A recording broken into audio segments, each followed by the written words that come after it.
Every great journey begins with a single step.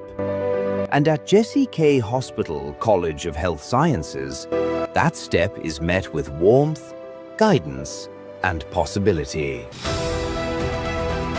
Here, learning goes beyond the books. It is where future healthcare heroes are nurtured by passionate instructors who believe in their potential.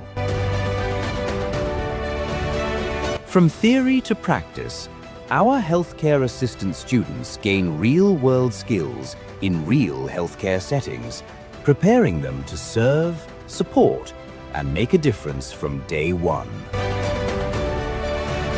Because at Jesse K. Hospital College of Health Sciences, we don't just teach healthcare, we empower excellence. Admissions are now open for our January and February intakes. Step into your future today. Find us at Blessed House, 5th floor, opposite Garden City Mall. Jesse K. Hospital College of Health Sciences, empowering excellent healthcare.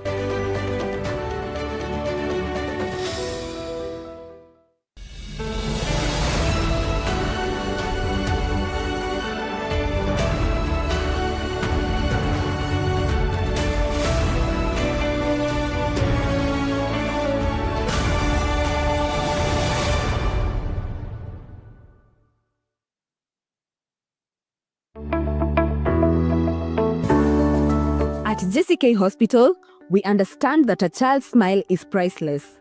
That's why our dental services are tailored with care and compassion to ensure your little ones have the best experience possible. From gentle checkups to specialized treatments, our pediatric dental experts create a safe and friendly environment, making every visit fun and stress-free. Because we believe healthy habits start young. And for the grown-ups, we've got you covered too, with top-notch dental care for the whole family.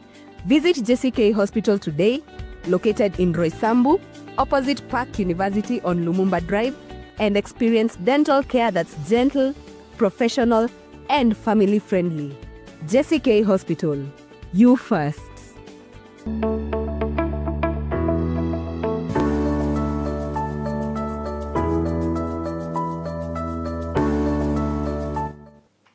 A very good morning to you, our viewer. It's been quite a long minute. I've been thinking about you and it's been, I'm telling you.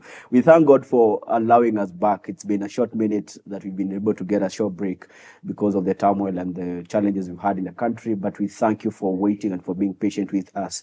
The healthyyou program is back and it is powered by your favorite and yours truly, Stanley Museti. Today, we are taking the conversation higher. Just to remind you that we're here to promote health education and health promotion for your health, for your family, and for the entire community around you. For the different health professionals you get to meet, the different patients you get to serve, the different parts of the society you get to serve, we are here for you. So thank you so very much for the support you've accorded us over the time, and even for the patience you've given unto us, even during this trying moment in our country. So thank you so very much. Today, this conversation has been in the pending for a long while. I've been looking forward to bring it to you, and I'm sure you're so eager. You're so eager and expectant to get to learn how you can navigate H. pylori and gastric health. So remember that digestive health is one of the essential yet often overlooked aspects of our human life and well-being. Most people rarely do they take care of their gastric health, their stomach health. You're eating everything, you're drinking everything. You don't mind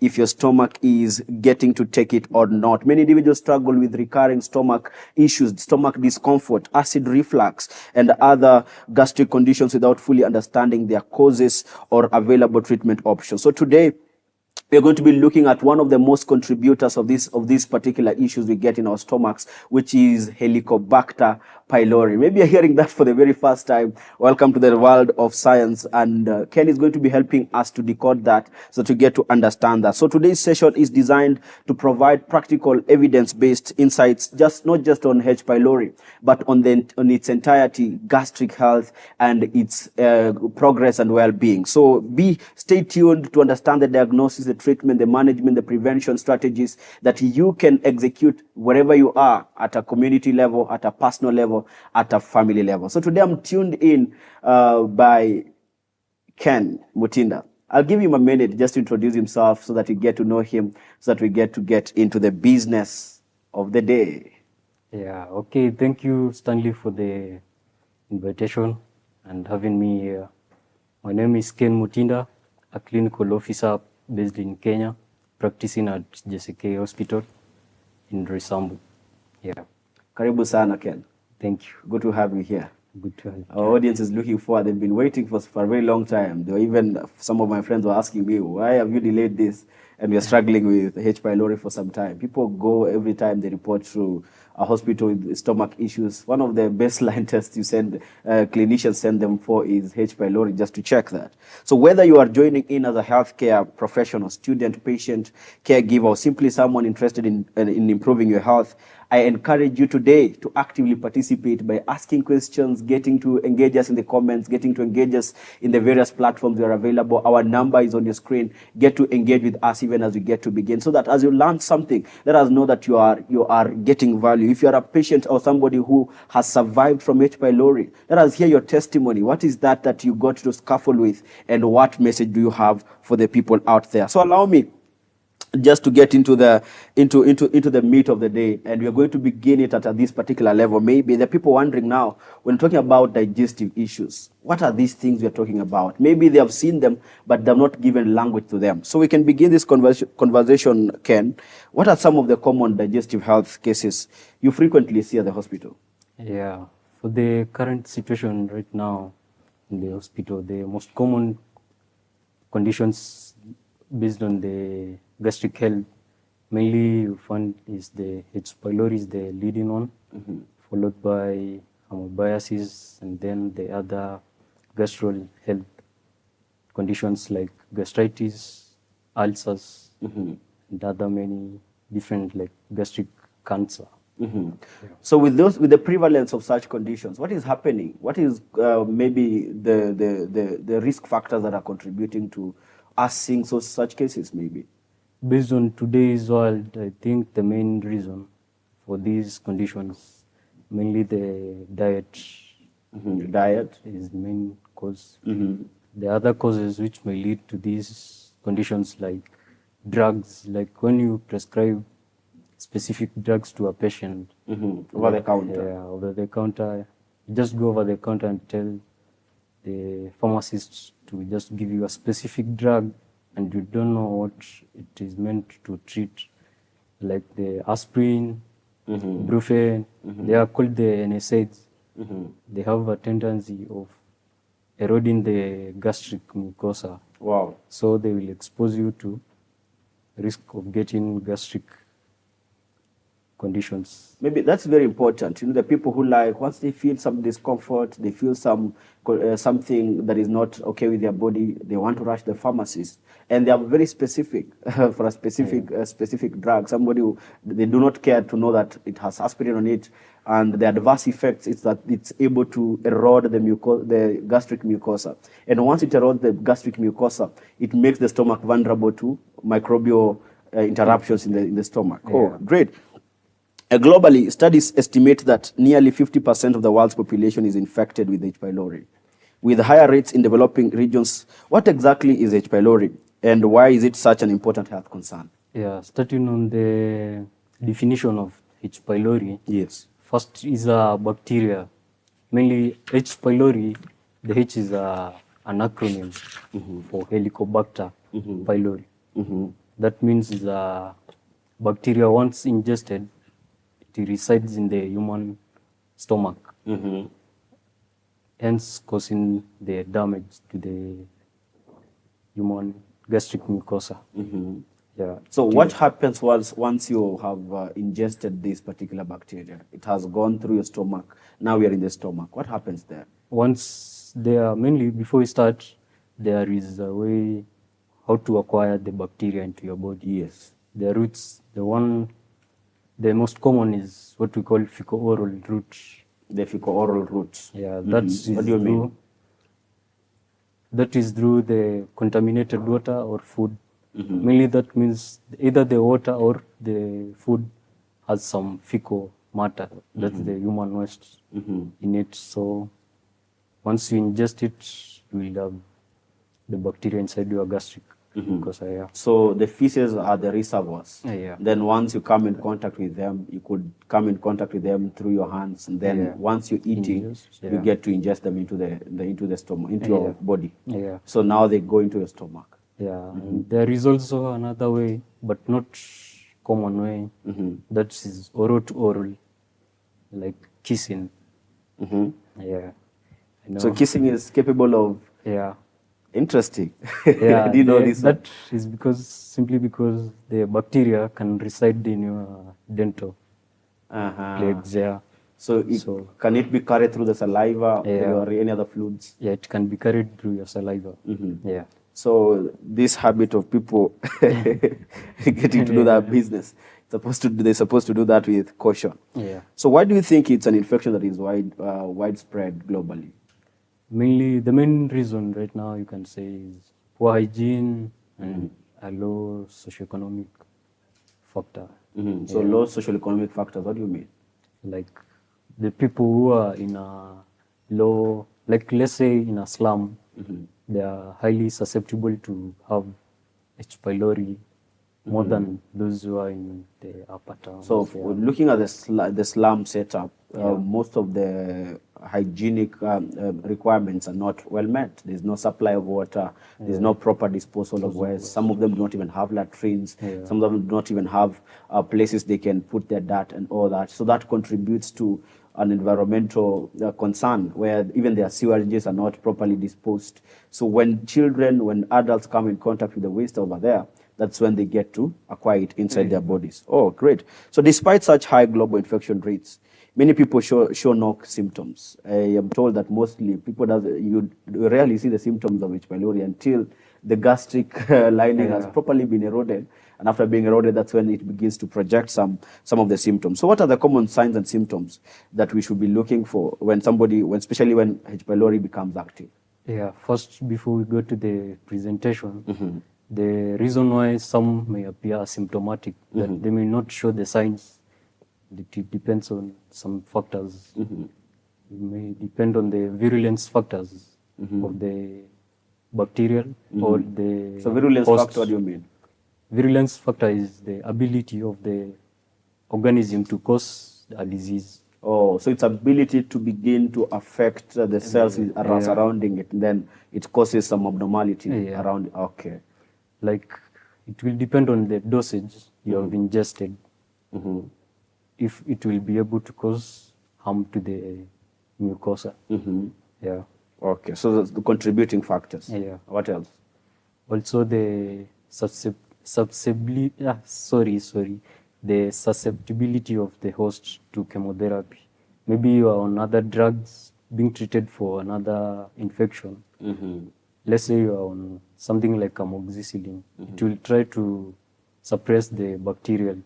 So it will find that the bacteria cannot cause the symptoms because it is suppressed by the antibiotics you are taking for another infection. Okay, so the bacteria is it's inside the body, but then it does not show any symptoms. Even though you are taking other antibiotics, you're taking other medications, just awaiting a time when you're going to be susceptible. Oh, greatly. So we can go to this. Now it has become active. Symptoms. Which symptoms should people be looking for? You should expect something like heartburn, bloating, the epigastric pain. Just epigastric is just right below the sternum, this bone. Yeah, indigestion, constipation. Yeah. Great. I've seen a lot of, so when a child is suffering a lot of heartburns, because I've seen that in a lot of children, especially when they're growing up, you find that they're struggling with heartburns. They don't complain per se, stomach discomfort, but every single time there's heartburns. Could that be a mark that they're supposed to be checked for H. pylori? Yeah, that is a significant reason to investigate for H. pylori. But that does not mean it must be a H. pylori, because these symptoms might mimic other gastric conditions, not specific. So they are H. shared. pylori. Yeah.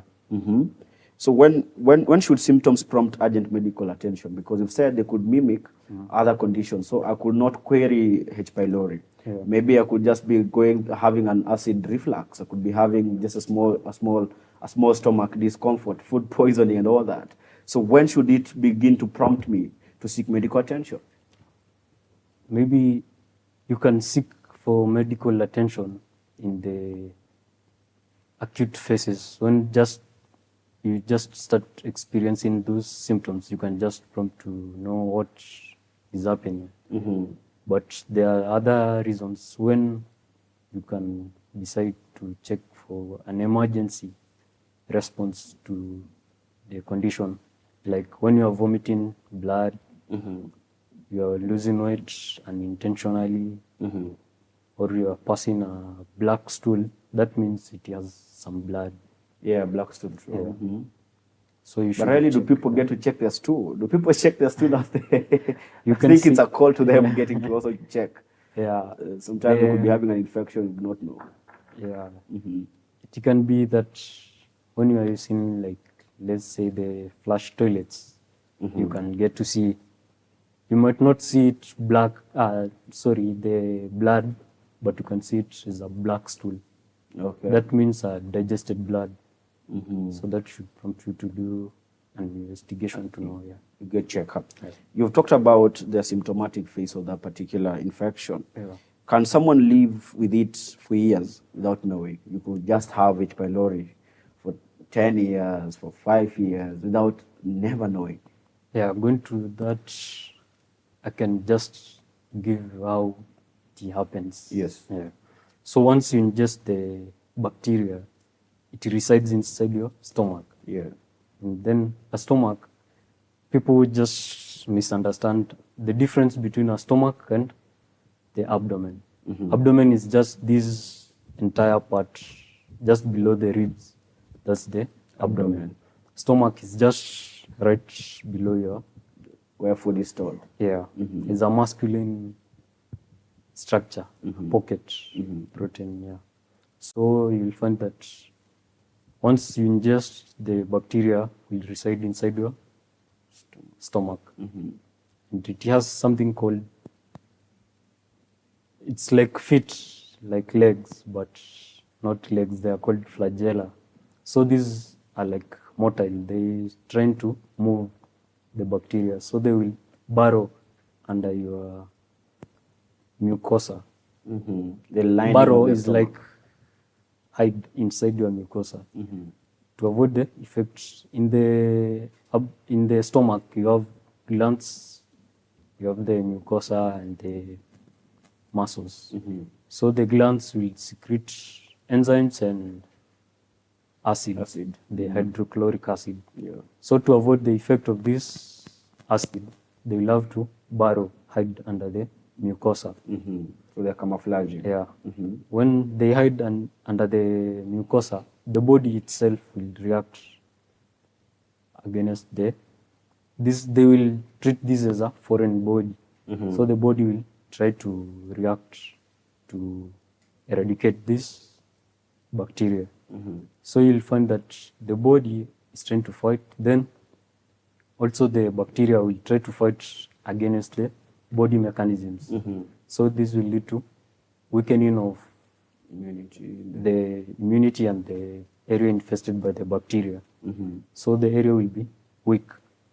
Then it will be inflamed.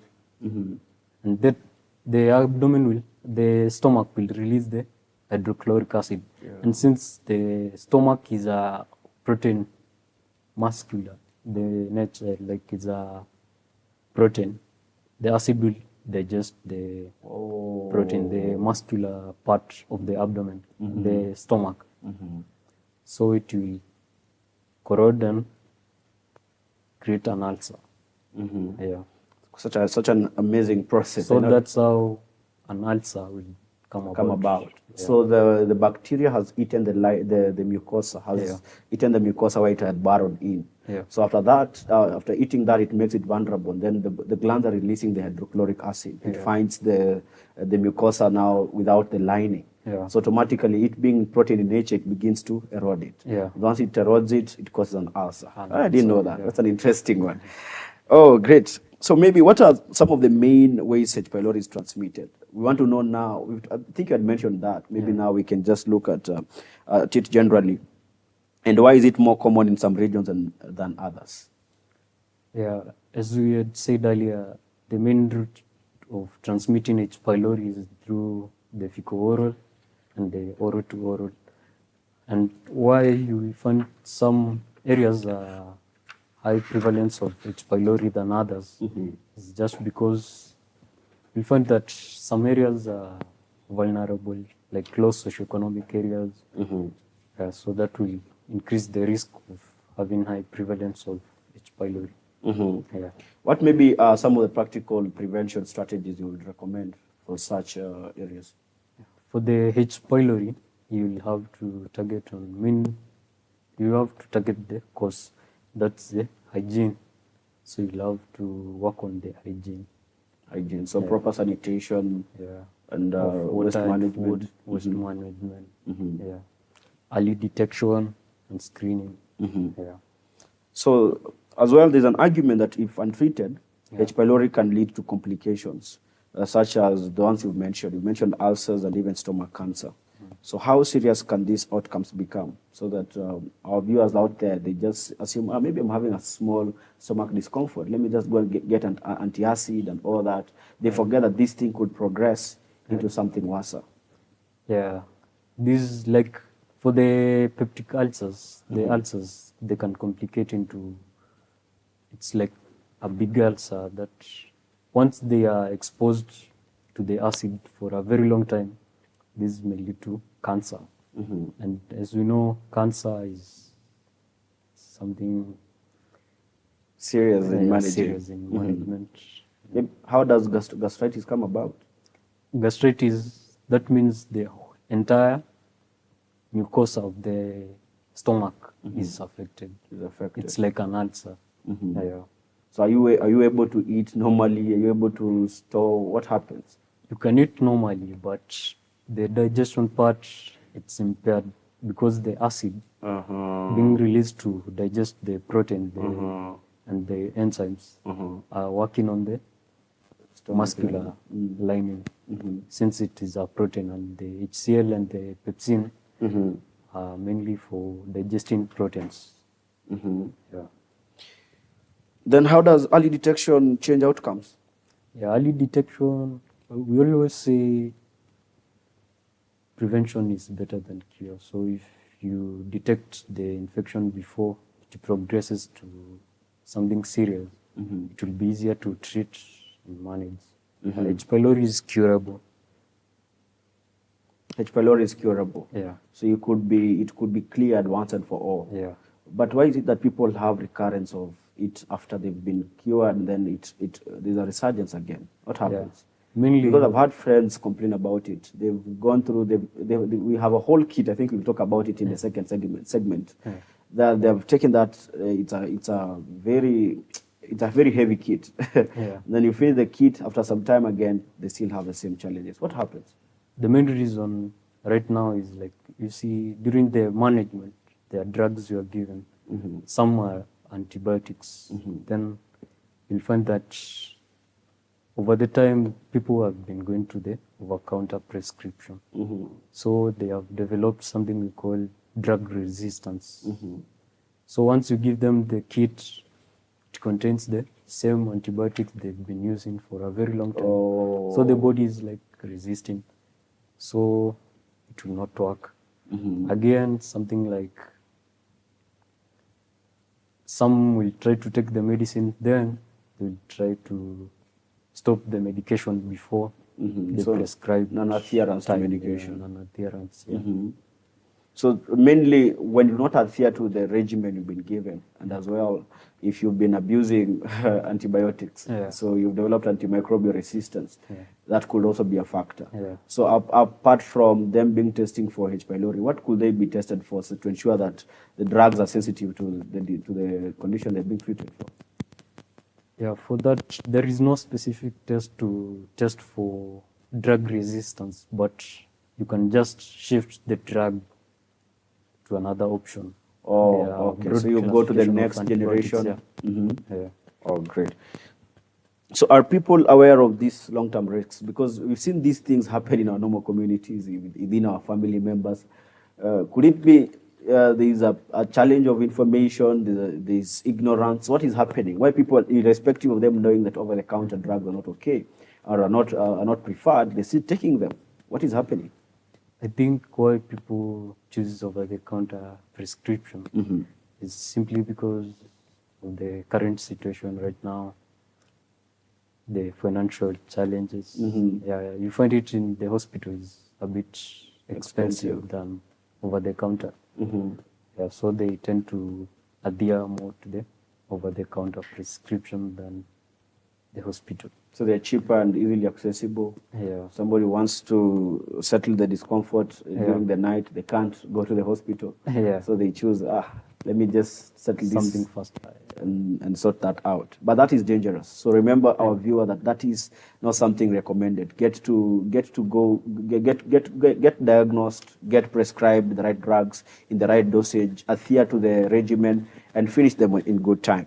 Or maybe, Ken, as we get to conclude this first segment, you can just take us through the journey of the last patient you took care of, who had the signs, to the place where you are able maybe to identify that it was H. pylori. Yeah, the patient, I can remember she was a lady. She presented with the same symptoms of, say, bloating, gastric pain, and heartburn. Then she was around a 53-year-old. So she started on the investigations for proper management until you diagnose her. Love to grow a segment of procedures.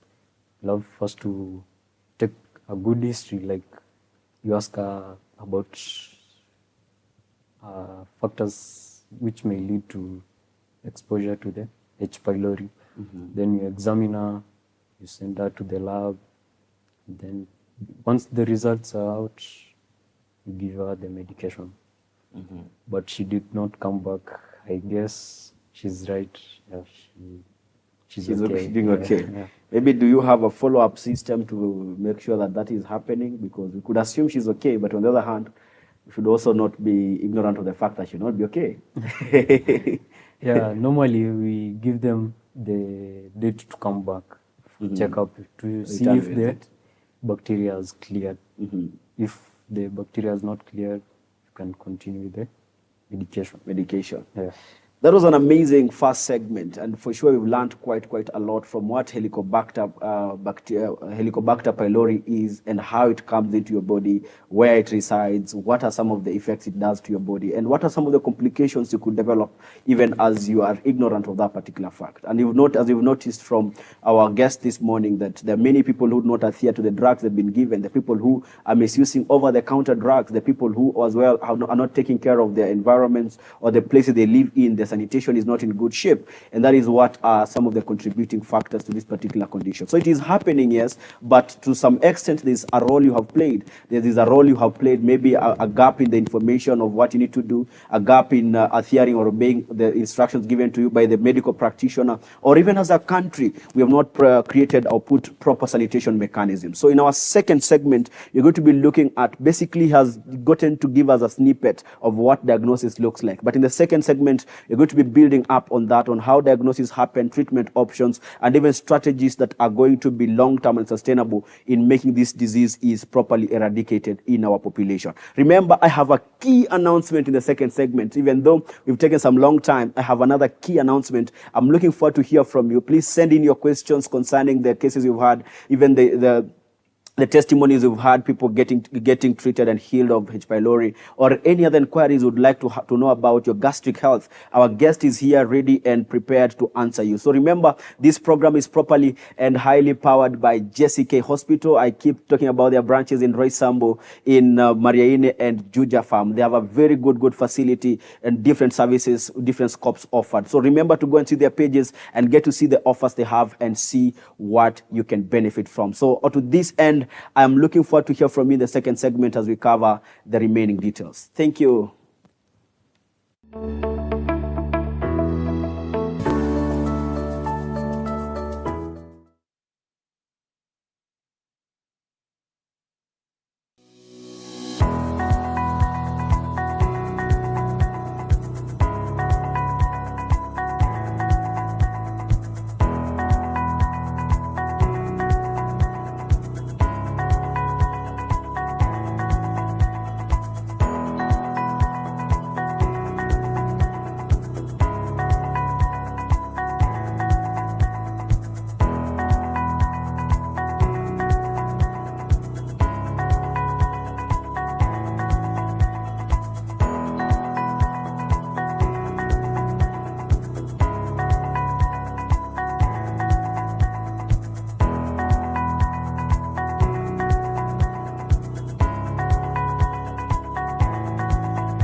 Every great journey begins with a single step.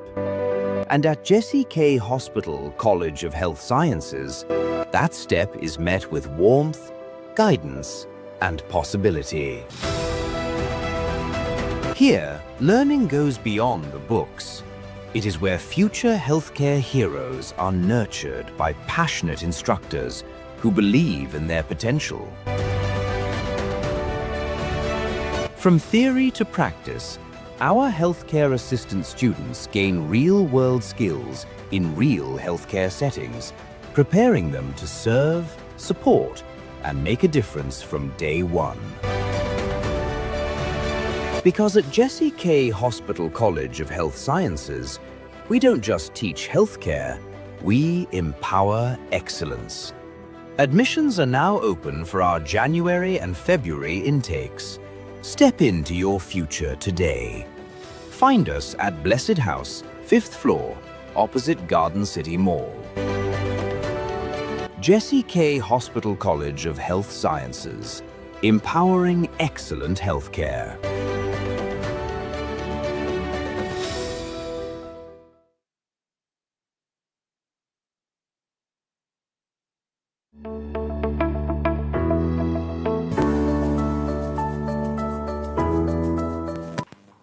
Welcome back, our viewer. We had quite an amazing time in this first segment, and I'm sure you've gotten to learn quite a lot. I've seen very many people are watching, and they're sending in their comments, they're sending in their questions, they're sending in their inquiries, and also their encouragement. The friends were saying here that they're learning quite a lot. H. pylori is a factor. It's a condition that is supposed to be eradicated with all that we have. I can see that so many people have joined in, and they're acknowledging that they're getting value today. Thank you so very much for joining. This is the healthyyou program, where you stay informed to lead healthy lives. And remember, this program is powered and sponsored by Jesse K. Hospital at Resambu today. They're mentioning that they have very many offers in the maternity unit. You can you're trying to look for somewhere you can deliver. You're trying to look for somewhere where your wife can get to deliver that is safe and secure. Then Jesse K should be your option. I remember I had mentioned to you that I have a very key announcement in this second segment. Allow me to pause it there. So I'm going to share the announcement, but pause it there as you wait for the announcement, so that we can get to cover a few things here. I can see many questions are coming in. Please keep sending in your questions, keep sending in your inquiries. We are going to be looking forward to answer them. But before then, I promise you that we're going to be looking at the diagnosis, the treatment options, some of the myths and misconceptions, and what are the prevention strategies we can inculcate in our daily living in the various places we are in, as a health professional, as a student, as a patient, or even as a caregiver. So thank you so very much for joining in. Keep learning, keep growing for better engagement. So thank you so very much. Allow me to go back to Ken. I hope we are still good. So maybe you had taken us briefly on the diagnosis, but I would like you to give us a little bit more details. How is H. pylori diagnosed, and when should someone consider getting tested? What are some of the tests they have to check that are going to give them proper clarity without missing out on the details? Okay. Concerning the investigations, for a proper management of H. pylori, you have to first do investigation to know what is the cause of the symptoms. So for H. pylori, you start with the simple ones, that's the lab tests. That is after you do the clinical investigations, that the examination and the history taking. Then you go to the lab works. You can do that for what we call full hemogram. Then you can do stool for H. pylori antigen test. That will be specific. It will show you whether positive or negative for H. pylori. Then you can do, in the advanced setups, you can do something called urea breath test. Basically, you are given a carbon, a capsule, that when you ingest, if there is a bacteria in the stomach, it will try to digest. So it will release something called urease. The urease then will be taken for, you breathe out, then will be taken for testing. Yeah. So when should someone consider getting tested? You should consider getting tested anytime. Just you can do at any given time. whether having the symptoms or not having the symptoms, because it just we have said, as we have said earlier, it can be asymptomatic, but you have it. Yeah. So the fact that you can't see the symptoms and signs doesn't mean it's not inside of you. Yeah, you might have it, but not Manifesting. Yeah. Great. Or maybe we can, which test is most accurate in your experience? Which one should they, once they get the results from that test, they should know automatically where they go, wherever they go, that is final. Yeah, the main test you have to do here is the stool. For its pylori antigen tests. Yeah. You can do blood, but blood is not specific, pointing to H. pylori specific. Yeah. So stool for, H. pylori antigen test. Yeah. Great. So why is self-diagnosis or self-medication dangerous? The people who, I feel like it's H. pylori, I feel it's acid. Yeah. Then they begin to self-medicate. Why is it dangerous? Yeah, it's dangerous because, as we have said earlier, these symptoms might mimic other conditions. So you don't know clearly what you are treating.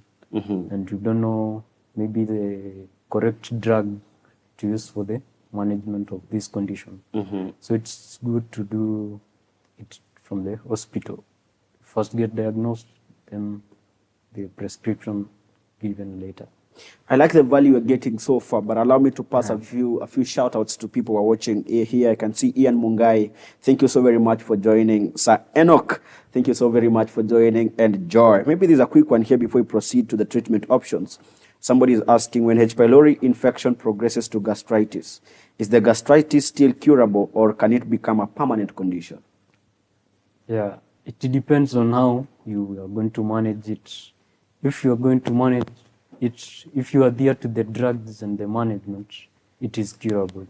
If you don't adhere, it might complicate to now the gastric cancer. Yeah. So with proper drug adherence, it becomes curable over time. Then if you don't adhere to it, it progresses to. So it's all about your obedience to the drugs given to you. Yeah. And the advice the medical practitioner has given to you. Yeah. Wow. Maybe you can just go into the treatment options available and why is completing the full treatment course so important. Maybe you can just take us through that briefly. Yeah, for the treatment, for the H. pylori, we do something called triple therapy regimen. Triple therapy regimen. That means you are going to use 3 types of drugs to eradicate the H. pylori. Going basically 2 antibiotics and 1 proton pump inhibitor, that's the PPI. For the antibiotics, you have to use either amoxicillin plus metronidazole.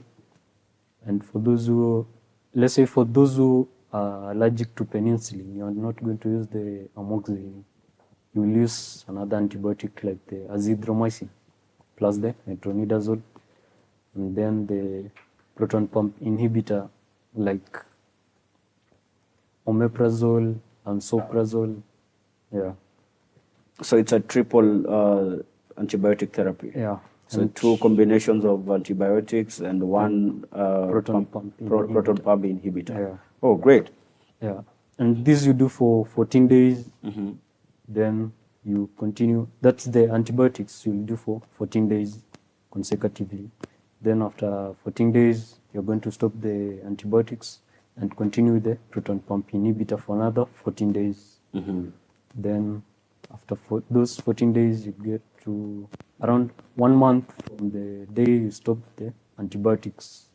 You should come back to the hospital to test for the H. pylori again, if positive. So the regimen goes for 28 days. Yeah. Then after the 28 days, accumulating to 1 month, you have supposed to come back for testing. For testing again. Yeah. So that's a confirmatory test. Yeah, to confirm if it has cleared. So once it's cleared, that's done. Yeah, that's done. You have no chance. You have no other times it could recur, maybe due to. Yeah. And also in the course of treatment, once you are healing, you can add a drug, a class called the antacids. That's the H2 receptor antagonist, like the ranitidine, the cimetidine. That is to suppress the production of the hydrochloric acid. such that it will not be produced in excess to corrode the mucosa again. Mucosa again. Yeah. Profound. So what, why do some patients still have symptoms of the treatment? One is maybe they have drug resistance. Secondly, it might not be, you might be not treating the H. pylori, it might be another condition. Yeah, so you might find that they are not improving even after taking the medication. Oh, okay. So that means the diagnosis was not proper, or the treating the wrong disease without knowing it's not H. pylori. Then drug resistance. So they've used a lot of antibiotics over time. They've developed AMR. Oh, profound. Then what is the role of diet and lifestyle in managing and preventing gastric problems? Pardon? What is the role of diet, the food we eat normally? What role does it play in managing and preventing gastric related issues? Yeah, according to the research, it has been found that there are some foods which might tend to irritate the gastric mucosa, making it more susceptible to the acid corrosion. So there are some foods you should avoid and other you should now engage in. You should avoid something like the citrus food, like the oranges, the bitter fruits like the lemon, the oranges, other things like spicy food. Yeah, you should avoid pepper. Yeah. So they could trigger the mucosa and all that. Yeah. Great. Then what should we eat? You should eat something that is not like acidic, not something bitter, like something just neutral. Yeah.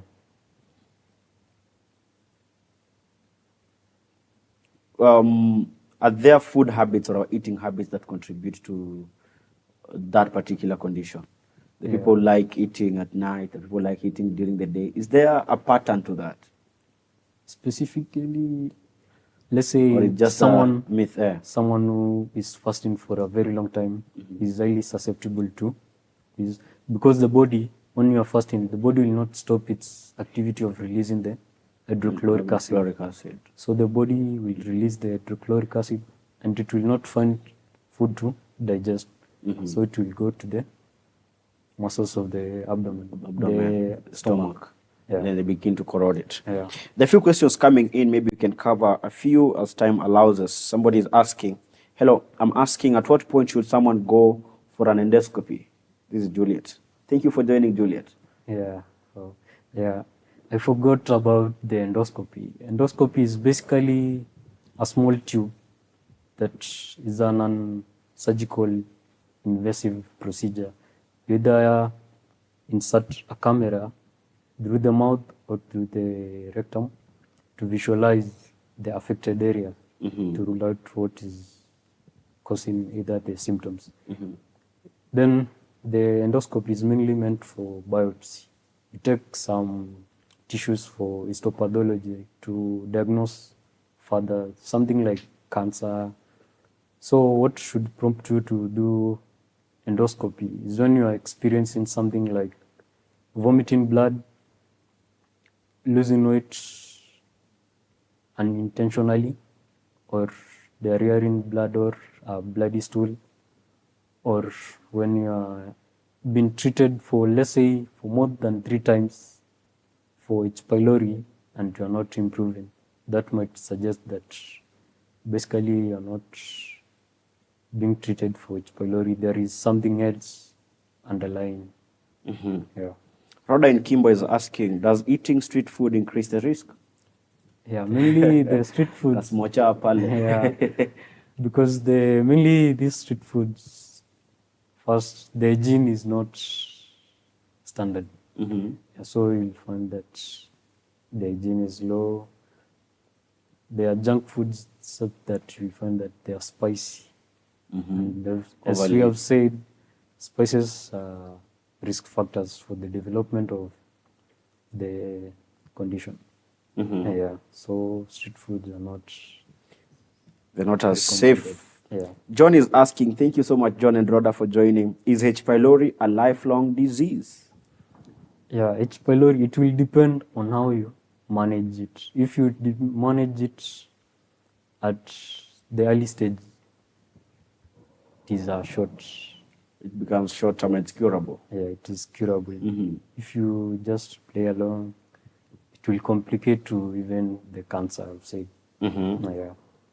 Somebody else is asking, good morning. I appreciate the conversation because stomach upset can be disturbing. If I have acid reflux, can I still have H. pylori? Yeah, but you are not sure if you have H. pylori just by having gastric reflux. As we have said, these symptoms mimic other conditions, so not specific pointing to H. pylori. So you should go get tested and see what's the problem. So you should assume he doesn't have until he's tested Yeah. and diagnosed. Stop self-diagnosing. Thank you so very much for the questions. I think now we will proceed. The announcement is finally here. I know I've kept you waiting for the announcement, but this is a kind reminder that on the 3rd of July, finally, we've been speaking about this for quite some time. We are having our 3rd anniversary, and I'm so excited about it. Thank you so very much for the very many years you've joined in, getting to learn, getting to improve your lifestyle, getting to improve the life of your children, getting to improve the life of families and different communities across the country and even across the continent in the various platforms we've been able to do so. We've been able to serve you through the YouTube channel. We've been able to serve you through the Facebook channel. We've been able to serve you even through TV. And you're always watching us every single Tuesday when we are able. So I would like to remind you that we have a special invite for you. Could you be a corporate? Could you be an individual? Could you be someone that would like to be part of this particular conversation on the 3rd of July? Prepare your suit. And this is how you can join us. So as a corporate, you could get yourself a table. One table goes for 100,000. A second table goes for 50,000. Another table goes for 30,000. So the different packages come with different favors and different benefits. So if you choose 100,000, you get yourself a TV commercial, you get yourself an LED display, screen display, you get yourself mentions on TV and our events, you get yourself proper online presence, you also get yourself some time in the event to get to speak and even represent your brand and even network with us. For 50,000, you get a TV commercial, adverts for 45 days, you get an LED screen display, just outdoor marketing that will push your brand during prime time. You get mentions on TV and events during live shows and even events. You get online presence, promotions on our social media channels, as well as event participations. For 30,000, you get a TV commercial for 25 days. 25 days of prime time. Remember, the same time people are watching this show, your commercial is going on. You get mentions on TV and even events we get to do across this particular brand. As well, you also get some online presence in the different platforms we offer. So you could join us in every form. You could join us in every form.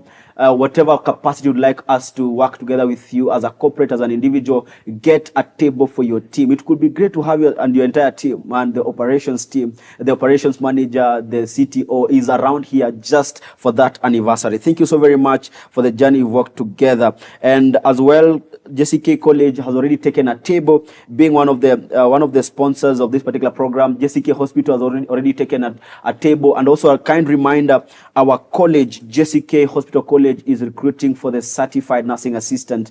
Remember, if you have a daughter, you have a son who just completed high school, you have a housing manager, they would like to upgrade their skills to get to care for the elderly, to get to care for the people living with disability. You want to work in a nursing home. We have a flexible program that you could enroll to, and that goes at an affordable rate. Please reach out to our numbers, our college numbers, that will be able to be helped. Our payment plan is very, very flexible, and we also have hybrid classes. If you have a tight schedule, you could join our hybrid classes that are online and even physical, and that enables you to achieve your dreams. You want to travel abroad to work and even do other endeavors, that is the platform you ought to be there. So remember to grab yourself a table. I'm going to be there. I'm looking forward to see you there. Please remember to say hi once you are here. Looking forward. You can text the number on the screen, and we are going to be glad to reach out to you. maybe we can just cover a few questions in the interest of time. I see there are more that are coming in so that we get to give our members value. I can see that people love tea here, and they have a question around it. Somebody is asking, hi, for this H. pylori, does drinking milk help? Teresa. Yeah, there is this tendency of these people who having like the reflux or the heartburn, taking milk immediately after they feel the discomfort. But I would say once you take milk, it tends to soothe your gastric, the epigastric. Yeah. It soothes, but does it help? No. How? This is when you take the milk, the abdomen reacts by releasing. Milk is a protein. The abdomen will react by producing more of hydrochloric acid and the pepsin. So once the milk you've ingested is fully conjugated, that means it has been completely digested. The excess hydrochloric acid will be left with no milk to digest. Okay. So it will turn on to the muscles of the abdomen.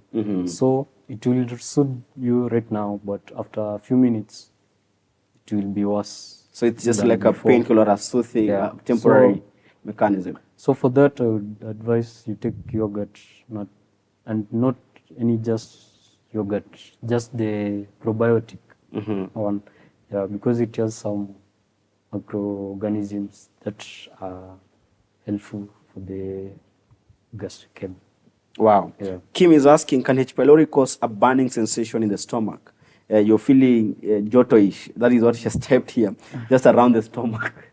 Yeah, it's when it progresses to an ulcer. Yeah, So that means that's progressed and it's urgent that you need to seek medical attention. Yeah, the pain for H. pylori, the ulcer, it is burning, it is aching, like you are feeling a discomfort. Then it is like burning. Like you are literally being burned. You're feeling some funny burning sensation inside of the stomach.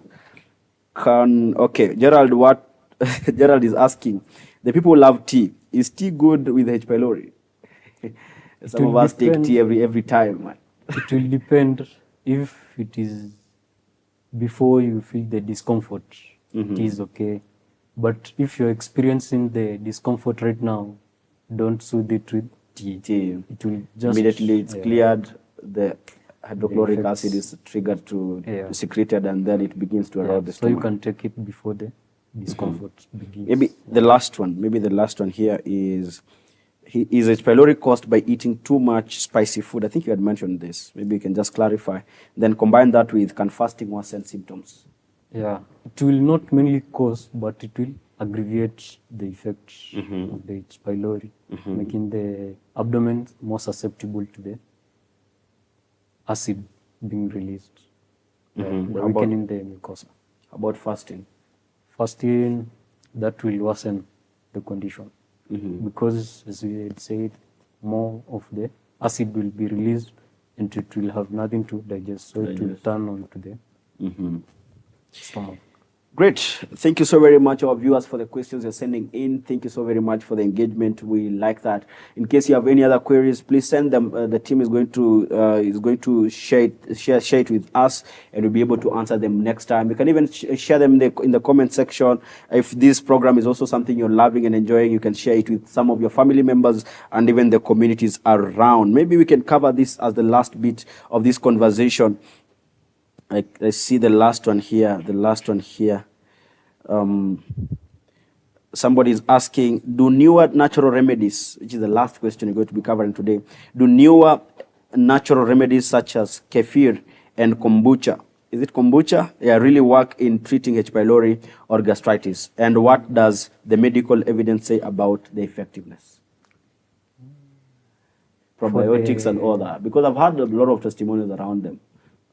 Yeah. Maybe it's time we get clarity.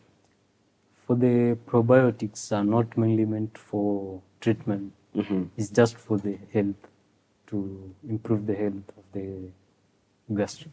Yeah. So the gastric health improves, but then it doesn't treat or clear it up at all. but then the health of the stomach is properly enhanced. Yeah. So it's just a temporary remedy. Yeah. Great. Thank you so very much. That was our last one. In case you have any other questions, remember to share them. We're going to be covering them in another segment. Maybe the last one to you, Ken. What are some of the common misconceptions and myths about ulcers and H. pylori people should shun away from, even as you conclude?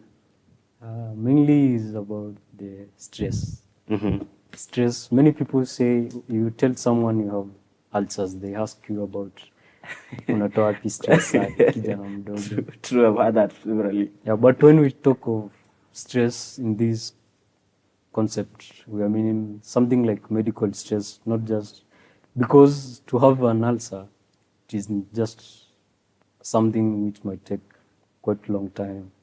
It's not just something happening overnight. Yeah, progressive. So for the stress is, let's say, medical stress. The body is trying to fight, let's say, a disease. So the body is under stress, meaning there will be hormonal imbalance, leading to excessive production of these acids and all that. Yeah. Profound. Any other? Not really, yeah. And how do these misconceptions get to harm maybe the community? The people know automatically, if you tell me you have ulcers, man, you're so stressed, you should shun away from stress. Yeah. And as well, if you have a small acidic inflections in your stomach, you have H. pylori. Such things, and when they go for diagnosis, they find that they didn't have anything. Maybe now you can give us your parting shot and how people can reach out to you and which platforms you're available on. Yeah, currently I'm not on any platform. It's just so they can get you at the hospital. Yeah, the hospital at Risambu. Yeah. Okay, so that was our show. That was our program today, and our guest Ken Mutinda, the clinical officer from JCK Hospital, is saying that if you would like for any other further consultations and any inquiries, you could as well meet him at JCK Hospital and main branch at Risambu, and you'll be able to get more value. In case you have any queries, you have any questions, and you are doubting the results you got from wherever you got, please be sure to come and see him there. He's going to be clarifying all that. So thank you so very much for joining today. I'm sure you've been informed. You've been a lot of things have been clarified for you. What is it that you need to do? What does it look like? What is right? What is wrong? And I want just to remind you that we are offering this very, very greatly with quality and a lot of proper standard at JCK Hospital. We make sure that diagnosis is on time and diagnosis is correct, because with proper diagnosis, treatment becomes easy. We don't want you to fall into the trap of trying to manage something you do not know. We don't want you to fall into the trap of trying to to medicate yourself many times where you develop antimicrobial resistance. We are so keen on quality. We are so keen on timeliness, and we are so keen on making sure that your care is reaching you wherever you are. So thank you so very much for the very many times you've been able to join and to learn. Just to remind that our anniversary is around the corner. I hope you are preparing to grab yourself a table. Get yourself a table. Get yourself a table there and get to come and showcase your brand. There are going to be very many people from different industries and different stakeholders who've been able to help us in putting this program together, just to make sure we are educating the community and the entire continent of Africa and transforming their lives through media. I'm sure I'm going to be seeing you there. I'm looking forward to hear from you. Even as you learn more, keep engaging with us on the different platforms and keep checking JCK social media. And as well, remember, if you have a house manager, you have a post-high school student, you have a person interested in going to work abroad in Germany, in Canada as a certified nursing assistant, the JCK Hospital College is offering that. It's a hybrid there's a hybrid program, there's a full-time program, all in accordance to how you need it. So be sure to go to sign up. I'm sure you're going to see the numbers on your screen or on the different social media platforms of the college, and you'll be able to do so very much. You're located here in Garden City, and it's convenient along Thika Road, and it's easy and accessible. I'm looking forward to see you on the next one. And to this end, that was our time. Adios, muchachos. Bye. At JCK Hospital, we understand that a child's smile is priceless. That's why our dental services are tailored with care and compassion to ensure your little ones have the best experience possible. From gentle checkups to specialized treatments, our pediatric dental experts create a safe and friendly environment making every visit fun and stress-free. Because we believe healthy habits start young. And for the grown-ups, we've got you covered too, with top-notch dental care for the whole family. Visit JCK Hospital today, located in Roysambu, opposite Park University on Lumumba Drive, and experience dental care that's gentle, professional, and family-friendly. JCK Hospital. You first.